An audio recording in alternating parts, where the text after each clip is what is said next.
Well, homelessness was something that I was interested in solving, and I just wanted to spread more awareness about the problem and get more people involved in it. So I thought that it would be a good idea to do it at West. And also, everyone's looking for more volunteering opportunities, and this provides another outlet for people to volunteer. I've just been interested in finding a volunteering club to join, and also because Anjali said she wanted to start this club, so I was just here to help her out. It was founded in the beginning of this year, so we set up the club for the club fair, and we talked to a teacher about it in the beginning of the year. So yeah, Miss Barnhouse. With Miss Barnhouse, yes. We mainly just communicate between the Habitat staff and our members of the club. Yeah, Grace mostly handles the communication between our club and the Habitat faculty, and I mainly just coordinate the dates and let everyone know when the time is to volunteer. Yeah, and how to sign up and things like that. And handle the paperwork. Yeah. Well, we reached out to them first to make sure that we can use their names to create a club in West, and they also try very hard to explain to us their motive and how to get us more involved in the main idea of their whole organization. So yeah, we invited a volunteer director to our school to talk about Habitat. And also, we didn't start the builds. We just are a branch of this organization that already existed. Yeah. So we're just there to provide people for their mission.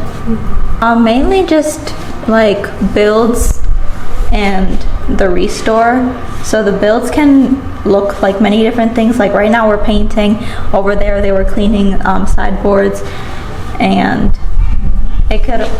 we could be hammering and stuff, but it seems like they have other people for that job right now. And then restore would be it's a secondhand store, so we just organized all the materials that are coming into us, or it could be sorting bottles to raise money for the build.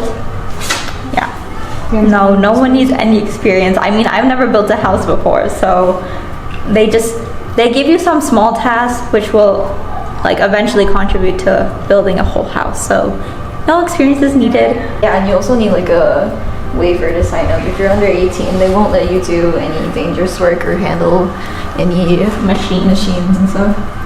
So yeah.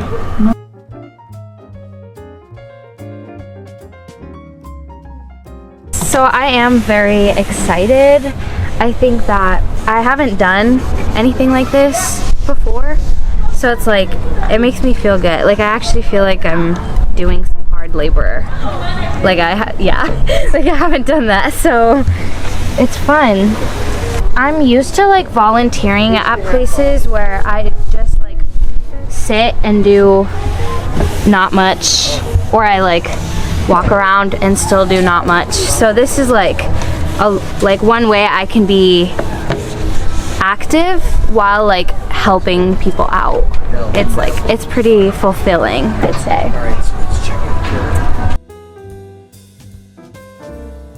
I feel really good about it. I'm having fun. I think it's definitely something new.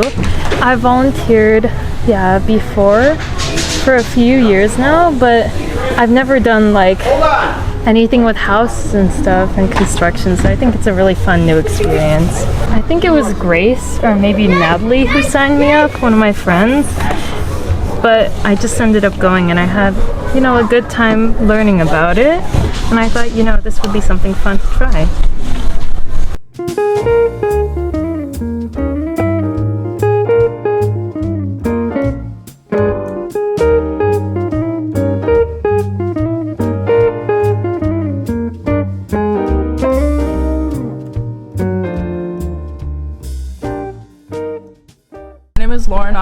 I'm a AmeriCorps member serving with our Iowa Valley Habitat for Humanity. Our main mission is to provide decent, affordable housing for lower income citizens. that ranges from teachers to firefighters and police. We've got all sorts of different types of community members that we help out and serve. We also help with accessibility repairs and stuff like that. So we have a lot of folks who maybe they got in an accident, maybe they're just getting older and they need help with a ramp, or they need a shower that they can actually fit into. We work with a lot of different companies and a bunch of different people to be able to provide those different accessible necessities. This year we finished off a house that's just behind you, and we're working on this one now. This will be the last one for this court. We're currently working on fixing up our warehouse, actually, that got torn down in a tornado about a year ago, and we're also working on a new lot that's going to be a duplex, so two houses on one lot that's separated by one wall. And we're going to be starting that build. I think they're starting to dig in the next few weeks, so we'll be working on that as soon as we're done in here. We do a lot of work on social media. We also have a lot of people tabling and trying to get the word out there. A lot of our volunteers actually are friends of other volunteers, so we have a lot of people who come and they really enjoyed what they did and how it felt to make a difference, and they brought their friends along too, and we sometimes will have 15-20 volunteers, which is really exciting. Yeah, just mostly it's word of mouth, I'd say. A build would be more so something that we are creating without anything else. This is a build because we're building out a whole basement and as well as a garage onto the house that was brought in that was unfinished. A restore or like a remodel would be more so like if we had second party plumber come in and make an extended shower, for example, and then we would go in and we would help finish painting it and making sure it's all sealed and everything so that it can be ready for the client to use, basically. Or it could be, again, adding a ramp for accessibility reasons, or it could be repair from damages. We still are dealing with repairs for the derecho from 2020. Sometimes there's big storms and we get big trees that fall on houses, so it just depends. Bring your friends. It's a lot of fun. We do a lot. We've got a wide range of different activities that we do because every single build is at a different state. So you get to learn a lot of fun things. So.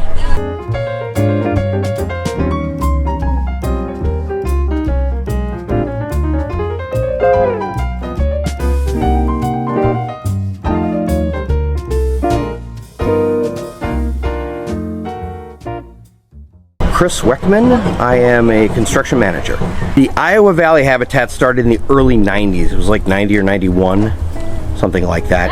And for the first 9 years, it actually operated purely with volunteers. Not just people coming out to build, but the entire organization was all volunteers. It's the same organization. The Restore is one of the ways in which we achieve a couple different goals. One is, of course, raising money for building houses. And so the Restore actually last year earned enough money that we were able to pay for an entire house. So that's, of course, beneficial. But one of the goals is also looking at the overall impact to the community and being able to take people's stuff that gets donated to the Restore and keep it out of the landfill and give it to people or sell it to people who need it at, really affordable prices, is kind of a benefit to everybody. None. We take anybody. We have some wonderful retired ladies who have no interest in building, and all they do is come and they will clean tools or they will sort things for us. The job that's being done over here where they're cleaning siding is an important job. It has to be done. And if they're not doing it, there's nobody else, then I'm doing it. So any bodies we can get here, regardless of of their skill set. If they have an interest in learning and are okay getting on a ladder, I've got 2 gentlemen in college right now up on scaffolding on the back of this house who have never done this before in their lives, and they're putting finished trim up on the outside of the house. So this chapter actually operates in 5 counties in the state of Iowa. So we don't go outside of the state of Iowa. There are Habitat International, because Habitat for Humanity exists in 121 countries. And so we have members that have traveled to other countries. Like one of our regulars here was just in Portugal 6 weeks ago. And bumped into somebody else from Iowa City who he knew but hadn't seen in years. And they ran into each other in Portugal. I thought that was funny. But we have people that go all over the world. But this chapter just stays in the 5 counties in which we are chartered for.